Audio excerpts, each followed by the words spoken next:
welcome to Getting to Good Enough. I'm Shannon Wilkinson. And I'm Janine Adams. We're here for practical and fun conversations about living with more ease and way less stress. Yep, we're all about embracing progress over perfection. So grab a tasty beverage and let's get started. Hey, Janine. Hey, Shannon, how you doing? I'm doing pretty well. How are you? I'm doing well. I am happy to say the weather in St. Louis is unseasonably cool, which is delightful, high in the 70s all week. Oh my gosh. That's really nice. You're having our weather and we're having your weather. Oh, I'm so sorry for you. Our weather always sucks. So that's too bad. We had triple digits. Oh. Yeah. And I think it's supposed to be 95 today. Yeah. Not my favorite weather, as you know.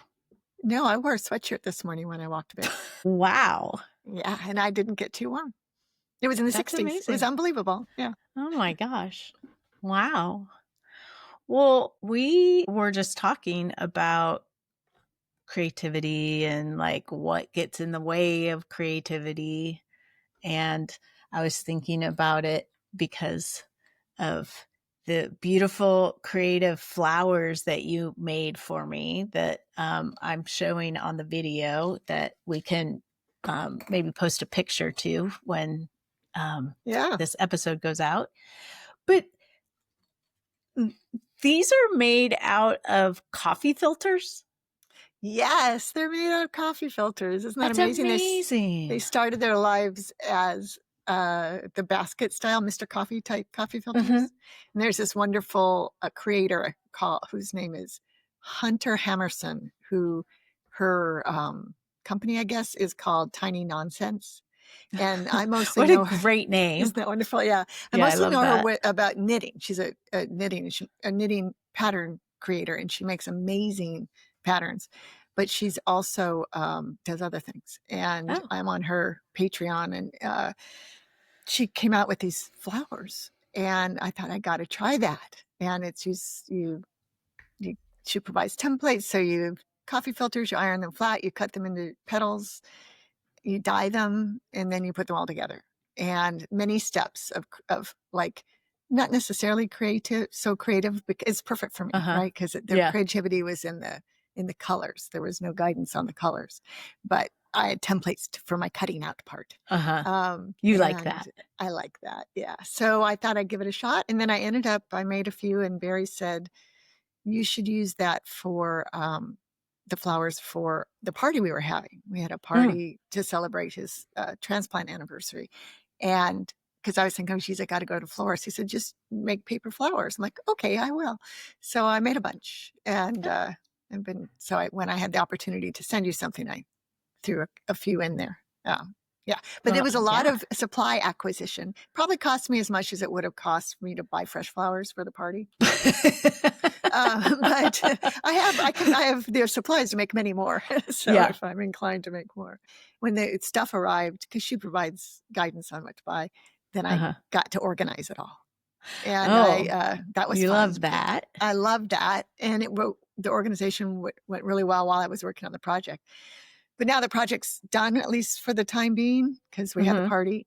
And I've got all these supplies that are sort of out. They're not out. I mean, they're to the side of my desk in an organized fashion, but in a place where I'd rather have clear space. And so I have to think about what to do with the supplies, because in our apartment, I don't have room for a lot of extra stuff. Yeah.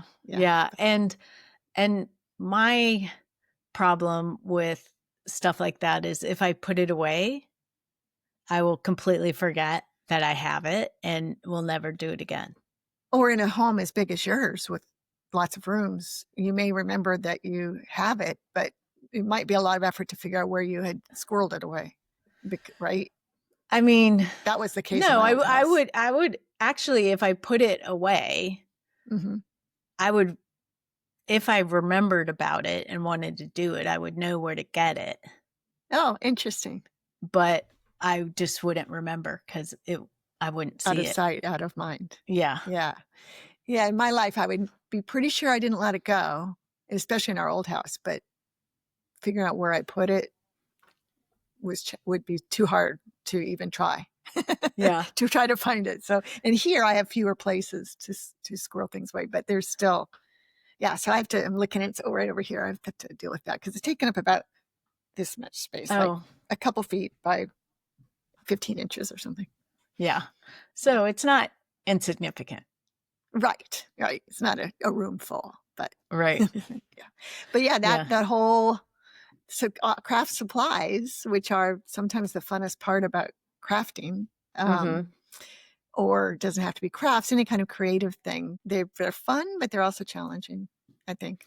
Yeah. Yeah. Well, and it's easy for me to let my perfectionism flag fly when buying supplies Uh-huh. and like, oh, I want to do this thing. Oh, I have to get all of the perfect supply. I have to have all the right stuff. I have to have all of it. And that's always super fun. Right. Um, and then that like gets in the way of actually doing it. The quest for the perfect supplies gets in the way. Right. Right. And then let's say you do get all the perfect supplies, at least like for my little paper flowers project was helpful to get started because I had very concrete steps. First step, Hmm. iron the paper, Right. which is easy and not scary. I Yeah. could probably, unless I caught it on fire there, I probably couldn't screw it up. But sometimes, like if it's a knitting project, I like to knit, even casting on can be challenging because it's going to get twisted or it's hard to, if it's big, it's hard to count all the Right. numbers without screwing it up. And getting started sometimes, even after the fun of the purchase, is Yeah. tricky. Right. Well, and I mean, the the way you described acquiring stuff is very not perfectionistic Oh, oh yeah. because there was an end point. Oh, well, yeah. When in the craft project, in the paper flowers, literally there was a list, right? Right. So I just And so you bought just it bought all. the things on the list Yeah. and then you're ready to go. But if perfectionism is in the mix, it's very easy to like never feel like you're done getting the supplies you need because it's one of those things like the more you know, the more you know. And then you Yeah, learn like, that's true. oh, there's this thing and oh, I should have thought about that thing. And it can completely block you from actually being creative. And Right. And that's, presumably the fun part, I mean, it is fun to buy the supplies and all of mhm. that stuff, but that's not why you're not doing it just That- to buy supplies. that's not what it's about. Right. Yeah. I have seen, in 20 years of being a professional organizer, I've seen many craft rooms where the client never actually did the craft. And Hmm. we're in there, let's say we're there 10 years after they bought all the scrapbooking supplies when scrapbooking was the thing to do, but it's Right. so overwhelming. I mean, Hmm. I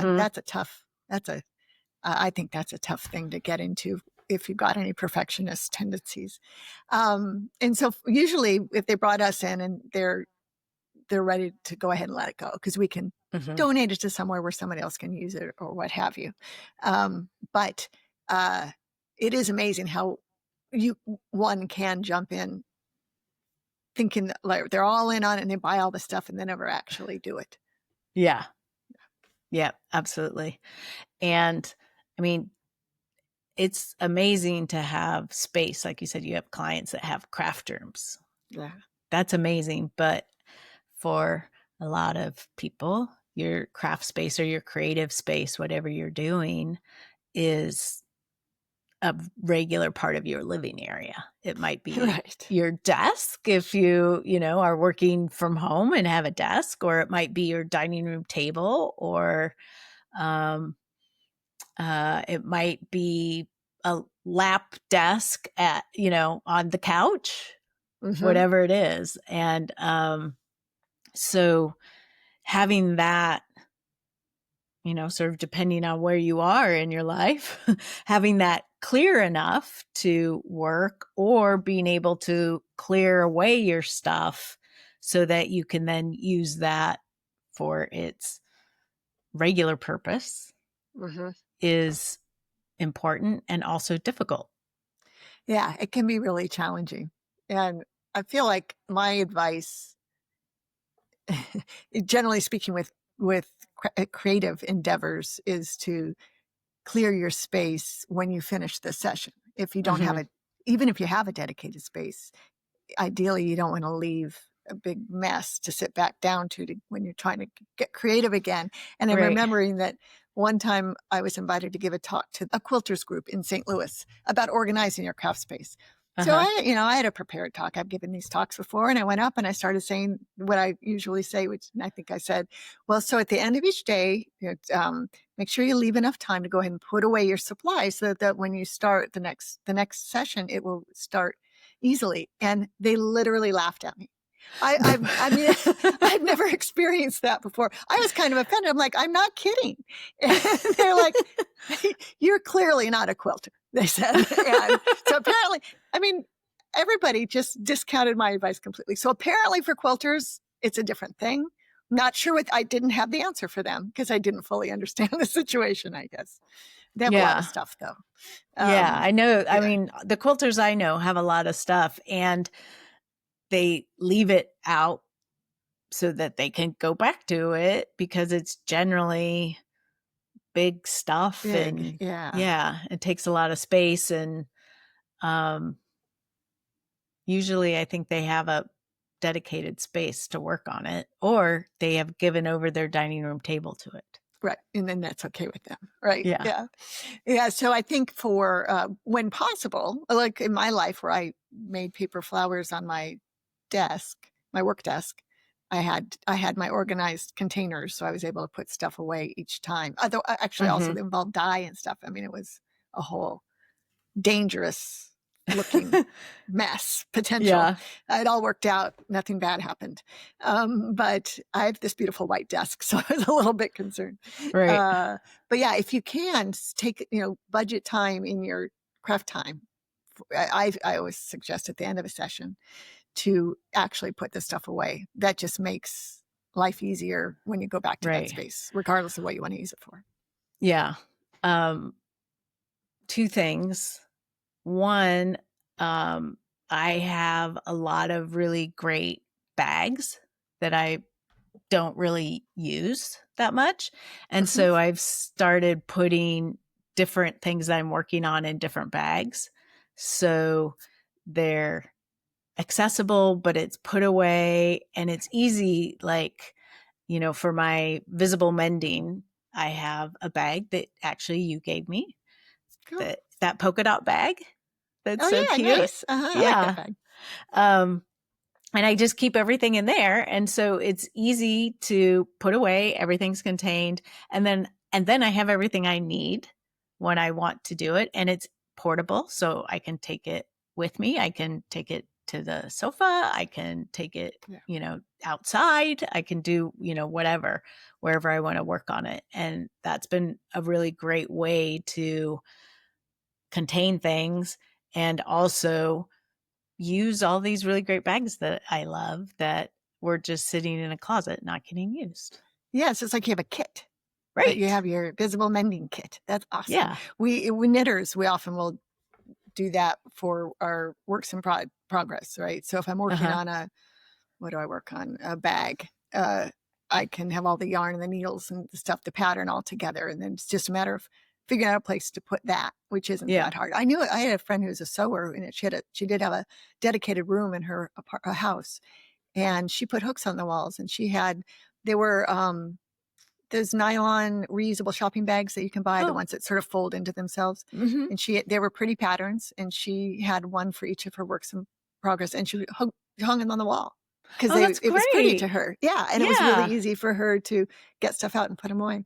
Right. Yeah. Well, and that also helps alleviate that object impermanence problem of if you don't see it, you forget about it, Mhm.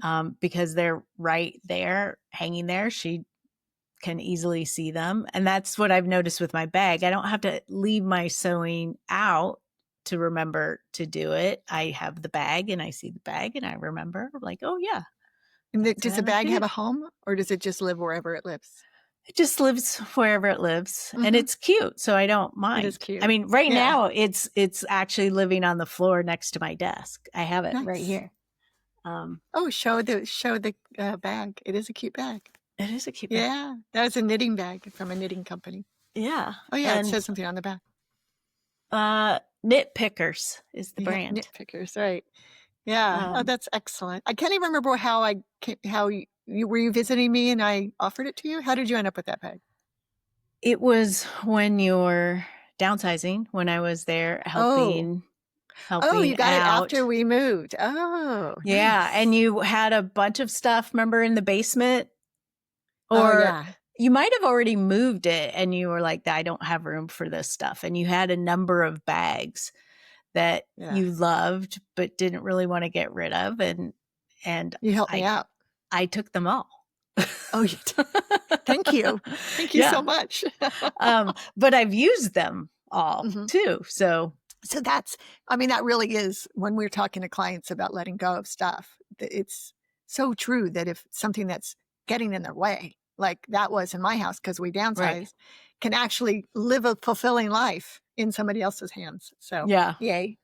yeah, it made me very happy.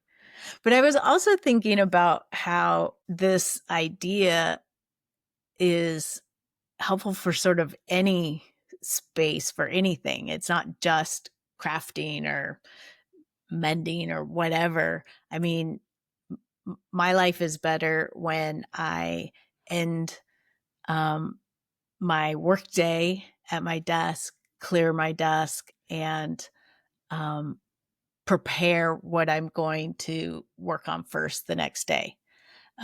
The problem is Yeah. I don't do that very often.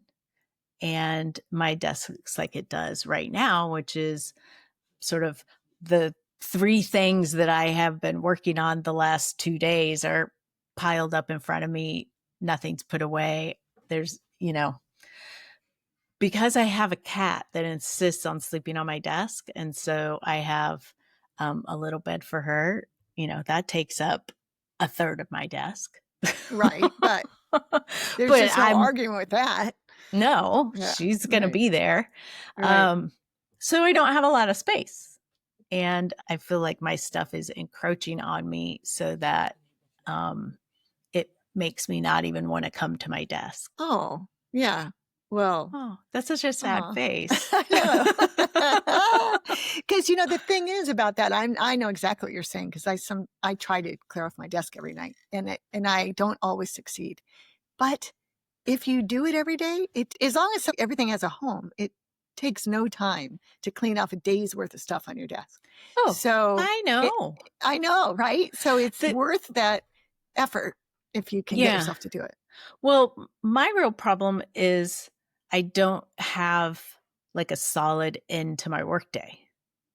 I just sort of end up drifting away from my desk at some Yeah. point and not going back. The curse of Um, the self-employed, right, right? Yeah. right. And I'm guessing that there are probably multiple episodes in our back catalog where I have talked about this issue that Yeah. resolved for a period of time, and um, then it, it just nothing really sticks because of how I work. Mhm. Well, if having an end time to your day is appealing, you could combine these 2 things because you could have this mechanism that if you decide, for example, I'm gonna stop at 4:30 every day, Hmm. then you have this action you can do, putting your desk to bed. It's like the way you put your Oh house to yeah, bed the at way I put my bedtime. house to bed. Yeah. Yeah. Put your desk to bed at 4:30, and then you're not then maybe that'll have you leave and go to another part of your house and be off duty. Yeah, which probably would be a good thing. Yeah, I've been I my friend Geraldine was just saying that she tries not to I can't I think I was telling her about a webinar or something that was in the late afternoon, and she said, "Oh, it's after 4. I don't do anything after 4." She's retired now, so she can do that, but even before she retired, she said she tried to work between 10 and 4 only. I'm like, "Well, Mhm. that's admirable." So I've been Yeah. trying to do that with some success, Oh, actually. yeah. In the last couple of weeks. 4 o'clock is a nice time to stop working. Yeah, if you're in a position to do that. to do that. Exactly. If you're your own boss The or your people boss is really cursing nice. us who like have to stay at their Yeah. work until 5 o'clock or Yeah, whatever. but right, but at least they get to leave their work, right? Yes, it's Presumably, true. the folks who don't work from home. But yeah, so I like this idea of trying to end the workday because I too have that Mhm. problem. And it's not that I'm working that hard either. It's sometimes I'm just wasting time at my desk. Right. But putting everything away to mark the end. Mhm. And that's true, as you say, of anything. Could be work, could be crafting, could be writing letters, whatever. Right. Yeah. Right. And like you said, if you keep up with it, it doesn't take that long. But also, even if you don't keep up with it in whatever situation we're talking about, it doesn't take that long because it's a finite space. And Yeah, that's true. Although I had a practice client early on in my career, and it it took us 8 hours to clear her desk. wow, That was fun. That was a great that's learning experience for me. epic levels of, I mean, was it because you were like having to file papers or something? No, it was more like every object had a story. Oh, Yeah. yeah. So it was more like that. A little bit of indecision in there. But you're right. A Hmm. desk, especially even if it's a month yet since you cleared it off, it probably wouldn't take you Hmm. too long. But yeah, if you do it regularly. And the other thing I find with desks, my desk specifically, is I'm just looking at this, it's happening. I'll let Yeah. things become permanent on the desk. Like it's okay to have, right now I have I have 5 containers of pens on my Oh, desk. Not necessary yeah. to have that many. And so that takes up space when I could enjoy clear desk. Right. Yeah. But tonight, I'm vowing right now, tonight, my desk will be clear when I call it a day. And I tomorrow I'll will get right to work. join you in this commitment. Excellent. Perhaps I'll send you a picture of my desk because since I'm 2 hours ahead of you, I could be inspirational. You could be. Yeah. That would be very helpful. And I have to say that, a couple of weeks ago when we did our morning routine episode, and then you were going to work in a little bit more exercise in the morning, and I wanted to make sure that my morning routine included exercise too. You texting to say that you had done it was very helpful. Oh, So, good. That makes me an happy. accountability buddy is always Yes, nice. always. Yeah, heartily recommend. Yeah, absolutely. So, we would love to hear from you, our listeners. You can let us know,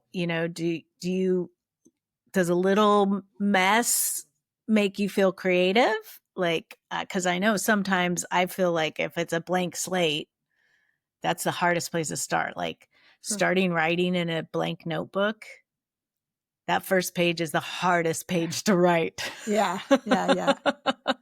So, do you like a little clutter? Do you get overwhelmed by your mess? Do you spend more time purchasing supplies and organizing things so that you never actually get to the creative project you want to be doing? You can let us know on Facebook, Instagram, YouTube too, at Getting to Good Enough. You can send us an email at gettingtogoodenough@gmail.com, or you can call and let us hear your lovely voice and leave us a voice message at 413-424-GTGE. That's 4843.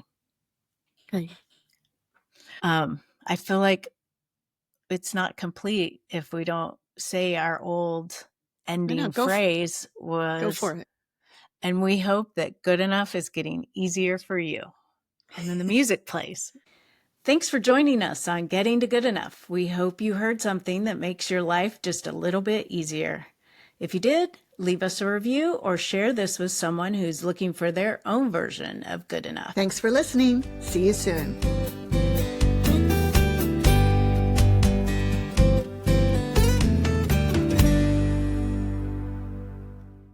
That's right. That feels right.